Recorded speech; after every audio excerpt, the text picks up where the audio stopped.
వ్యవసాయ శాఖ ఆధ్వర్యంలో సబ్మిషన్ మిషన్ ఆన్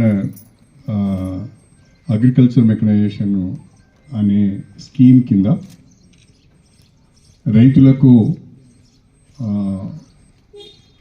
ప్రధానంగా యంత్రాలు అందజేస్తున్న సందర్భంగా ఏర్పాటు చేసుకున్న ఈ సమావేశంలో పాల్గొంటున్న మన డిస్ట్రిక్ట్ అగ్రికల్చర్ ఆఫీసర్ గారు, అదేవిధంగా మన అసిస్టెంట్ అగ్రికల్చర్ ఆఫీసర్ గారు,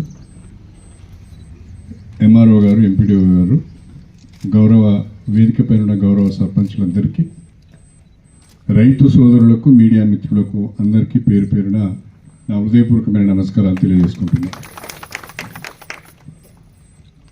ప్రపంచవ్యాప్తంగా వ్యవసాయ పద్ధతిలో అనేక రకాలైన మార్పులు వస్తున్నాయి. సాంకేతిక సమయంలో ఖర్చులు పెరిగిపోతున్న పరిస్థితులలో, వ్యవసాయ కూలీలు దొరకని పరిస్థితులలో యాంత్రీకరణ ద్వారా వ్యవసాయము చేసుకోవటానికి కొంత సులువుగా ఉంటుంది, ఖర్చు కూడా తగ్గించుకోవచ్చు అనే ఉద్దేశంతో కేంద్ర రాష్ట్ర ప్రభుత్వాలు వ్యవసాయ యాంత్రీకరణ కొరకు అగ్రికల్చర్ మెకనైజేషన్ పైన ప్రత్యేక దృష్టి పెట్టి ఆ యంత్రాలకు సంబంధించిన వాటిపైన పెద్ద ఎత్తున సబ్సిడీ ఇస్తున్న విషయాన్ని మీ అందరి దృష్టికి తీసుకొస్తున్నాను. ప్రధానంగా ఇందులో చాలా రకాలైన మిషనరీ ఉంది.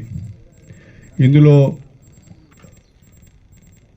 రొటవేటర్స్ ఉన్నాయి, తర్వాత స్ప్రేయర్స్ ఉన్నాయి, fertiliser drill, seed cum fertiliser drill ఉంది, తర్వాత పవర్ వీడర్ ఉంది, బ్రష్ కట్టర్ ఉంది, పవర్ టిల్లర్స్ ఉన్నాయి, స్ట్రా బేలర్స్ ఉన్నాయి. ఈ రకంగా అనేక రకాలైన యంత్రాలు వ్యవసాయంలో ఉపయోగించుకోవటానికి సబ్సిడీ పైన కేంద్ర రాష్ట్ర ప్రభుత్వాలు ఇస్తున్న పరిస్థితుల్లో రైతులు ఈ పథకాన్ని ఉపయోగించుకోవాలని చెప్పి నేను కోరుతున్నా.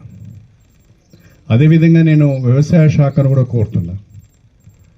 వరంగల్ జిల్లాకు ఈ పథకం కింద 2 కోట్ల రూపాయలే వచ్చాయి. ఈ 2 కోట్ల రూపాయలలో ఎవరైతే రైతులు ముందుకు వచ్చి ఎంత షేర్ కట్టాలి, వాళ్ళు 50% రైతుల షేర్.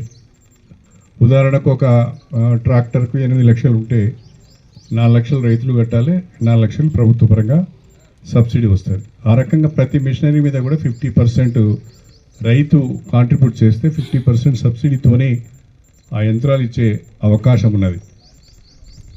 ఇవాళ ప్రధానంగా డ్రోన్ల ద్వారా యుద్ధాలే జరుగుతున్నాయి.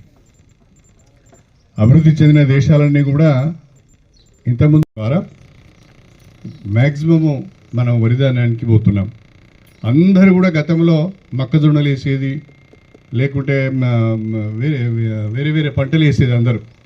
ఇవాళ మొత్తం వరి వైపు మళ్ళీ అందరూ వరిధాన్యమే వేస్తున్నారు. కాకపోతే వరిధాన్యం కంటే మేలైన పంటలు కూడా చాలా ఉన్నాయి. వరి ద్వారా లాభం ఎక్కువ రాదు, కూలి గిడితే చాలు వరిలో.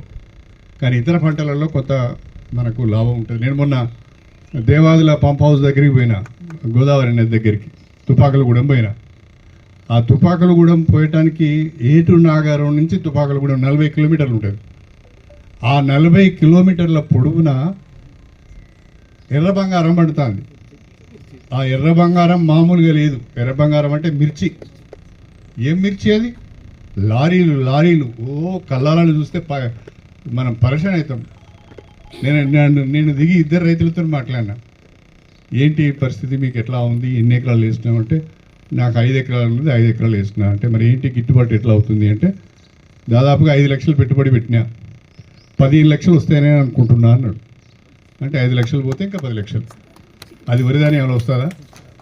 1 లక్ష కూడా రాదు. అంటే ఆ రకంగా రైతు కూడా ఏదో పంట వేసి